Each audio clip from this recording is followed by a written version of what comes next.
အားလုံးပဲမင်္ဂလာပါဒီတစ်ပတ်တော့လက်ဆေးကြစို့နော်ဆိုတဲ့တိကပြလေးကို teacher တို့ Giggle Dream Preschool ကနေပြီးတော့တင်ဆက်ပေးသွားမှာပါ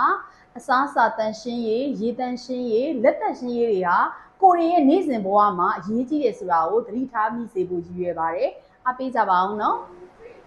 ကလေးတို့ရေမေဈေးသွားတော့မယ်မနက်စာကိုစပွဲပေါ်မှာပြင်ထားတယ်အစာမစားခင်လက်ကိုဆက်ပြားနဲ့တေချာဆေးကိုမင်းနဲ့နော်မတော်စားအောင်ညီမလေးလာလက်တော့ဆေးရအောင်မဆေးဘူးမမကြည့်သမီးလက်တွေကဖြူဖွေးပြီးတက်နေရပဲမမပဲဆေး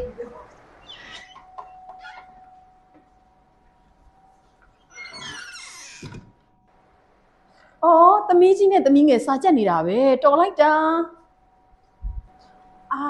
မမဘိုင်းနာလိုက်တာဘိုင်းနာတယ်ဘိုင်းနာလိုက်တာသမီးအဆင်ပြေလားသမီးအင်သာသွားတော့ဘယ်နှခါရှိပြီလဲမေမေအိုးသမီးဘာလို့အဲ့လိုဖြစ်တယ်လို့ထင်လဲ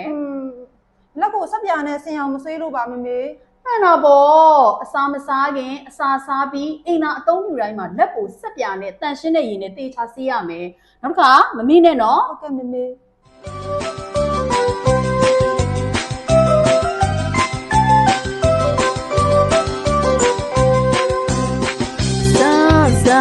စားတိုင်းကိုလက်စေးကြရမယ်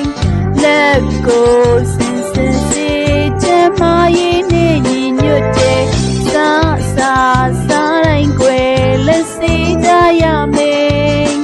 လက်ကိုစင်စင်စေးချမရေးနေညီညွတ်တဲ့သူပြောသမင်းစားဖို့မိမိကိုလက်စေးကြစို့နော်no tu pio tammin sabo mimiko let's see jazu no hey let's see jazu no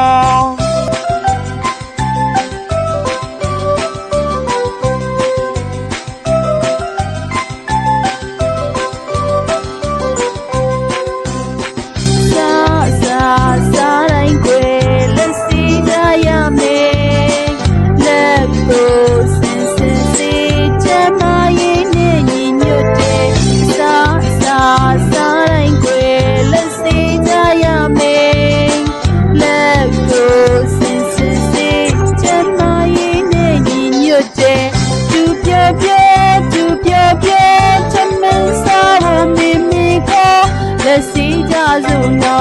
hey, let's see jazu no. Tu pio, tammin sabo mimiko. Let's see jazu no, hey, let's see jazu no.